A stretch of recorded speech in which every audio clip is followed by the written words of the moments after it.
Welcome this physics man. இன்றைக்கி நம்மளோட topic என்னென்னா basic properties of electric charges பற்றி தான் பார்க்க போகிறோம். ஓகே, ஃபஸ்ட்டு ப்ராப்பர்ட்டி வந்து என்னென்னா additivity of charges. Additivity of charges அப்போ ஒரு சார்ஜஸ் அப்படின்றது வந்து என்ன குவான்டிட்டினா ஒரு ஸ்கேலார் குவான்டிட்டி. ஸ்கேலார் குவான்டிட்டினா என்னென்னா அதுக்கு மேக்னிடியூட் மட்டும்தான் இருக்கும். அப்போ மேக்னிடியூட் மட்டும்னா என்ன, இப்போ ஒரு நம்பராக டிஃபைன் பண்ணுறது. இப்போ ஒரு 10 சார்ஜ், ஒரு 15 சார்ஜ். அப்போ 10 சார்ஜ் அப்படின்னு சொல்கிறோம்ல, 10 அப்படின்றது வந்து என்ன, ஒரு நம்பராக டிஃபைன் பண்ணக்கூடிய ஒரு குவான்டிட்டி தான் எலக்ட்ரிக் சார்ஜஸ். ஓகே, இப்போ charges can be added subtracted algebraically. இப்போ சார்ஜஸ் அடிஷன் இருக்குன்னு வச்சுக்கோங்க. இப்போ சார்ஜஸ் அடிஷன் வந்து எந்த அடிஷனோட அது சார்ந்து இருக்குது அப்படின்னா, ஒன்று நார்மலாக என்னென்ன சர்டைன் அடிஷன்ஸ் இருக்குது, நார்மல் அடிஷன் இருக்குது, அதுக்கப்புறம் அல்ஜிப்ரிக் அடிஷன் இருக்குது, அதுக்கப்புறம் வெக்டர் அடிஷன் இருக்குது, அதுக்கப்புறம் இன்டெகிரேஷன் அப்படின்ற ஒரு விஷயம் இருக்குல்ல. ஸோ இப்போ ஒரு சார்ஜஸ் அப்படின்றது எந்த அடிஷனோட சார்ந்து இருக்குது அப்படின்னா அல்ஜிப்ரிக் அடிஷன். சரி, இப்போ சின்ன எக்ஸாம்பிள் பார்க்கலாம். இப்போ 5Q - 3Q அப்படின்றது வந்து என்ன, 2Q.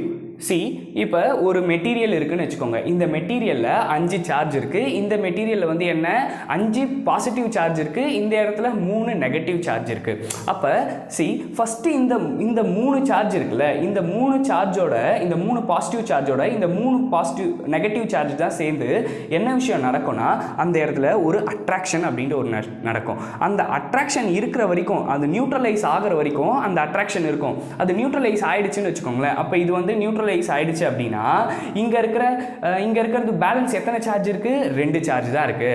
ஏன் இந்த பாட்டை நான் சொல்றேன்னா, சார்ஜஸ் அப்படின்றது வந்து என்ன, கன்சர்வ்டு. அப்ப charges is conserved. Charge can neither be created nor be destroyed. நம்மளால ஒரு சார்ஜை வந்து உருவாக்கவும் முடியாது, ஒரு சார்ஜை வந்து நம்மளால அழிக்கவும் முடியாது. ஒன்று இன்னொன்று தான் மாறும் அப்படின்றது தான் நம்ம பார்க்குறோம். ஓகே, இப்போ சார்ஜ் இஸ் டிரான்ஸ்ஃபரபிள். அதான் சார்ஜ் அப்படின்றது வந்து என்ன, டிரான்ஸ்ஃபரபிள் தான். அடுத்து charge produces electric field and magnetic field. அப்போது ஒரு சார்ஜஸ் வந்து என்ன பண்ணுது, எலக்ட்ரிக் ஃபீல்டையும் ப்ரொடியூஸ் பண்ணுது, மேக்னெட்டிக் ஃபீல்டையும் ப்ரொடியூஸ் பண்ணுது அப்படின்றது தான் அடுத்த ப்ராப்பர்ட்டி. ஓகே, இப்போ குவான்டைசேஷன் ஆஃப் எலக்ட்ரிக் சார்ஜ் அப்படின்னா என்னென்னு பார்க்கலாம். It means that total charge. அப்போ டோட்டல் சார்ஜ் அப்படின்றத நம்ம என்ன சொல்கிறோம், Q அப்படின்னு சொல்கிறோம். N into E அப்படின்னா என்னென்னா integral multiply of a basic quantum of charges. இப்போ ஒரு எலக்ட்ரான் இருக்குன்னு வச்சுக்கோங்க. இந்த எலக்ட்ரான் அப்படின்றது வந்து பிச்சுலாம் போகாது. எப்படின்னா இப்போ 0.1, 0.2, 0.3, 0.4 அப்படின்ட்டுலாம் போகாது. ஒரு எலக்ட்ரான் அப்படின்றது வந்து என்ன, மொத்தமாக ஒரு எலக்ட்ரான் போகும். இப்போ அடுத்து வந்து என்ன, மொத்தமாக ஒரு எலக்ட்ரான் போகும். அடுத்து வந்து என்ன, மொத்தமாக ஒரு எலக்ட்ரான் அப்படின்றது தான் போகும். அப்போ இது வந்து என்ன, இன்டெக்ரல் மல்டிப்ளை. அப்போ N அப்படின்னா மொத்தமாக ஒரு எலக்ட்ரான் போகுதுன்னா 1 இன்டூ, அப்போ எலக்ட்ரானோட யூனிட் என்ன, 1.6 இன்டூ 10⁻⁻⁻⁹ கூலும். அப்போ இதோட வந்து 1ஓட இந்த எலக்ட்ரான் மல்டிப்ளை ஆகும், 2ஓட இந்த எலக்ட்ரான் மல்டிப்ளை ஆகும். அப்போ எவ்வளோ மொத்தம் அப்படின்றது வந்து என்ன, இன்டெக்ரல் மல்டிப்ளை தான்.